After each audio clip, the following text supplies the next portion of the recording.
এই দুনিয়া ক্ষণস্থায়ী, সীমাবদ্ধ, কিন্তু মহান আল্লাহ তাআলা আমাদের জন্য প্রস্তুত করে রেখেছেন এক চিরস্থায়ী জান্নাত, যেখানে থাকবে অফুরন্ত শান্তি, আনন্দ এবং এমন সব নেয়ামত যা চোখে দেখা হয়নি, কানে শোনা হয়নি, কল্পনাতেও আসেনি।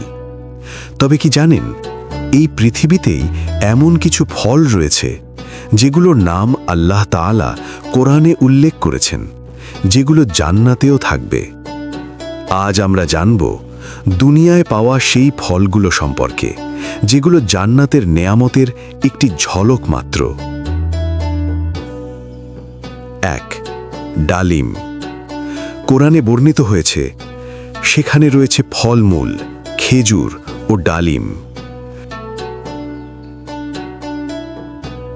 আল্লাহ তাআলা ডালিমকে জান্নাতের ফল হিসেবে বর্ণনা করেছেন, যা পৃথিবীবাসীর জন্য মহান আল্লাহর পক্ষ থেকে একটি বিশেষ উপহার।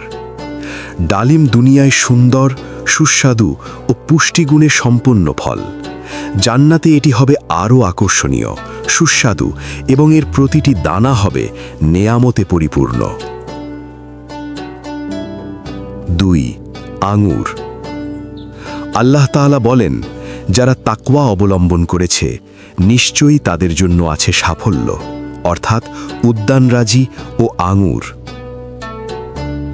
জান্নাতের বাগানে আল্লাহ তাআলা আঙুরের সুসংবাদ দিয়েছেন, যা থোকায় থোকায় ঝুলে থাকবে। আঙুর জান্নাতের অন্যতম প্রধান ফল। দুনিয়ায় এটি রসালো ও মিষ্টি, কিন্তু জান্নাতে এর স্বাদ, সৌন্দর্য ও প্রাচুর্য হবে অসীম এবং তুলনাহীন। 3. কলা। আল্লাহ তাআলা পবিত্র কোরআন মাজিদে ইরশাদ করেছেন, থরে থরে সাজানো কাঁদি ভরা কলাসমূহ।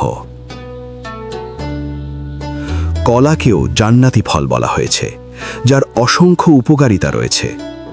দুনিয়ার কলা সহজলভ্য ও সুস্বাদু, কিন্তু জান্নাতে কলা হবে সারিবদ্ধভাবে সাজানো এবং অতুলনীয় স্বাদের, যা কখনো শেষ হবে না। 4. কুল বা বরই। আল্লাহ তাআলা বলেন, তারা থাকবে এমন উদ্যানে সেখানে আছে কণ্টকহীন কুল বৃক্ষ। মুফাসসিরগণ এটিকে সিদরাতুল মুনতাহা হিসেবে উল্লেখ করেছেন, যা একটি বদরিকা বৃক্ষ হিসেবে বিবেচিত।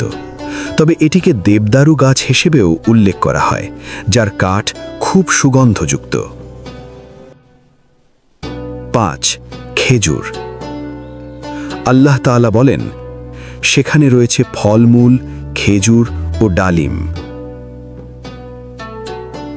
আল্লাহ তাআলা জান্নাতের কথা উল্লেখ করতে গিয়ে বলেন, সেখানে খেজুর গাছও থাকবে। খেজুর ইসলামে অত্যন্ত গুরুত্বপূর্ণ ফল। রাসূল সাল্লাল্লাহু আলাইহি ওয়াসাল্লাম খেজুর দিয়ে ইফতার করতেন। খেজুর পুষ্টিকর, বরকতময়। জান্নাতে খেজুরের গাছ হবে বিশাল ও ছায়াময়। 6. তিন বা ডুমুর। 3 হল পবিত্র কোরআনে বর্ণিত একটি বরকতময় ফল ও জান্নাতি ফল, যার শপথ মহান আল্লাহ সূরা আত-তিনের প্রথম আয়াতে করেছেন। আল্লাহ ইরশাদ করেছেন, ডুমুর ও জলপাইয়ের শপথ। এটি মূলত মরু অঞ্চলের পুষ্টিকর ফল। 3 ডুমুর জাতীয় মিষ্টি ও সুস্বাদু ফল, যা উচ্চ ফাইবার, খনিজ এবং ভিটামিন সমৃদ্ধ। তবে আমাদের মনে রাখতে হবে যে জান্নাতের ফল এবং পৃথিবীর ফলের মধ্যে একমাত্র মিল হল তাদের নাম ও বাহ্যিক সাদৃশ্য, কিন্তু স্বাদ, গন্ধ ও গুণাগুণে আকাশ পাতাল পার্থক্য। জান্নাতের ফল হবে চিরসবুজ, যা কখনো ফুরিয়ে যাবে না, এবং তা কোনো মৌসুমের ওপর নির্ভরশীল নয়। পৃথিবীর ফল পচনশীল হলেও জান্নাতের ফল হবে অকল্পনীয় সুস্বাদু ও চিরস্থায়ী। জান্নাতের ফল কোনো চোখ দেখেনি, কোনো কান শোনেনি, কোনো মানুষের অন্তরে তার সঠিক ধারণা উদয় হয়নি। এই দুনিয়ার ফলগুলো আমাদেরকে শুধু একটি বার্তা দেয়, জান্নাতের নেয়ামত কত মহান হতে পারে।